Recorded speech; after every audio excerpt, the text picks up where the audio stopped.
Senator Sheldon. Mr Acting Deputy President, I rise to speak on the Transport Security Amendment Serious Crimes Bill 2019. Also, just say with interest that what this government has done is actually not looked at how you actually make our ports and our airports more secure. They've made some fundamental failing. In actual fact, these changes go to some critical elements of security in this country. Labor supports, of course, the legislation that will keep our ports and airports safe. As a person who's worked in airports and around our ports, I know how important safety of our airports and ports are to both the national economy and also to those people working, those tens of thousands of people working on and off our ports. But striking the right balance while protecting the human rights of our essential workers in these industries is critical. This bill, however, does not strike that balance. Instead, it compounds many of the existing inefficiencies with the current regime for approval of the Aviation Security Identification Card, ASIC, or the Maritime Security Identification Card, MSIC. We have a number of concerns with this bill, many of which have been outlined in the Labor Senator's contributions to the bill's review by the Senate Legal and Constitutional Committee, namely that the bill would see working people denied natural justice, that would entrench inappropriate standards for domestic shipping workforce, and see an unnecessary and unsettling delegation of authority to the minister on a policy area that demands parliamentary scrutiny. Firstly, the legislation's creation of a greater delegation of authority to the ministers responsible for the definition of serious crime is problematic. It's a problem because it creates additional unsupervised means by which an employee would unfairly be stopped from receiving the ASIC or MSIC cards. Two necessary cards that aviation or maritime workers require in order to work at our airports, ports or offshore facilities. This legislation is outlined in the committee's report and specifically in the Labor Senator's dissenting report is significantly flawed on a number of grounds. Currently, ASIC and MSIC applications are checked by ASIO, the AFP and Immigration. These checks are already time-consuming, sometimes taking up to 90 days or more to complete. Even in instances in which a worker may have been previously approved for their identification card many times over the course of their entire career without incident, they are repeatedly forced to suffer through this limbo, a waiting period that regularly holds up from taking part in their livelihood, depriving them of the work and the resulting income needed to support their family. Particularly now during a period in which aviation and maritime workers are facing job losses, reduced hours and wage cuts, the unintended consequences of this legislation would be a cruel blow to these workers. Where this legislation could be improved is to create maximum timeframes for the approval of ASIC and MSIC cards so that workers and employers are granted some certainty. Labor will move these amendments to this bill. When the Legal and Constitution Committee reviewed the bill, they heard stories of seafarers like Brendan McKean, who upon renewing his existing identification card, had to wait 90 days for the process. He said, "In that time this ship came and went, missing an opportunity to take on work that he could ill afford to miss. The reasons for the hold-up is an incident in a Queensland pub more than 30 years ago. Brendan has no other conviction, no other crime, and yet the system, as it currently stands, regularly punishes him for no legitimate reason. An unfair impediment to people working and earning the income to support their family should give senators pause for concern, particularly during and as we rebuild from the COVID-19 pandemic. But instead, the government's taking responsibility for its regular delays in processing clearance for workers and the effect this has on who works in the industry. It has put forward legislation which could delay processing times even further. Moreover, the last-minute government amendment to this bill as it passed the House to expand the role of the Australian Criminal Intelligence Commission to complete criminal intelligence assessments that would stop workers being granted on ASIC or MSIC card should be concerned to all senators and to the general public. Now, we have a last-minute amendment not circulated in advance to give the Australian Criminal Intelligence Commission dramatically expanded powers they are currently not resourced to do and to handle. They would see workers lose their clearance entirely on the basis of untested intelligence. This isn't what good governance looks like. This isn't due process. It is a cruel low blow to workers wrapped up in trumped-up national security concerns. This bill passes unamended, a worker's livelihood will be subject to intelligence, which doesn't have to be intelligent. Intelligence that the agency does not need to disclose. Intelligence that might not even be that credible.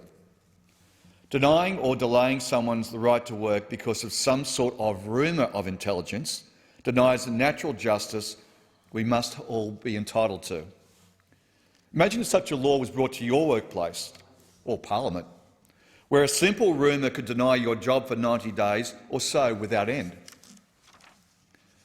As a unionist, I'll not stand for workers regularly denied natural justice in their workplace.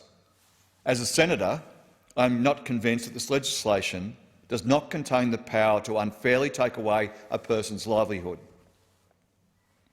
Moreover, the bill does not provide an avenue for workers who have unfavourably had their ASIC or MSIC card denied to them to appeal the decision.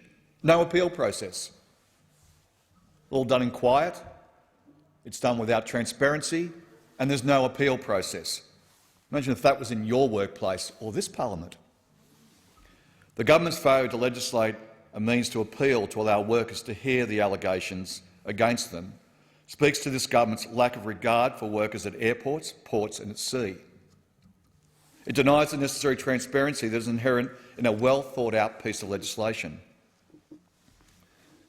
Now, another issue inherent in this legislation is that it entrenches the lack of standards for flag of convenience shipping. Flag of convenience shipping is a contentious business practice in which a ship's owners register the ship abroad to take advantage of less stringent laws or regulations. Similar to some of the practices of multinationals who operate heavily in Australia or the United Kingdom but remain registered in overseas tax havens. Multiple witnesses during the hearings confirmed that the current provision of this legislation will not apply to the crew of foreign flag of convenience ships. These crew only need maritime crew visas, available generally between 24 to 48 hours. In contrast to domestic crews, flag of convenience crews are not ASIO checked, let alone Interpol. While domestic Australian crews can wait up to 90 days just to renew their cards and may have them arbitrarily delayed or denied. This legislation deepens the existing double standards while doing nothing to deal with the existing national security concerns inherent in Australia's growing reliance on flag of convenience shipping. Previous Senate inquiries into issues surrounding flag of convenience shipping have noted that its current registration, regulation and operation arrangements make it particularly susceptible to the influence of organised crime syndicates and terrorist groups. So get this very clear. The government is not serious about terrorist groups. They're not serious about crime. They're serious about looking like they're doing something whilst persecuting the rights for appeal and proper transparency. It says it all about this government. In evidence given by the Department of Immigration and Border Protection to a Senate RAT hearing on 2017, I quote, "Reduced transparency or secrecy surrounding complex financial and ownership arrangements are factors that can make FOC ships, foreign ships, more attractive for use in illegal activity, including by organised crime or terrorist groups.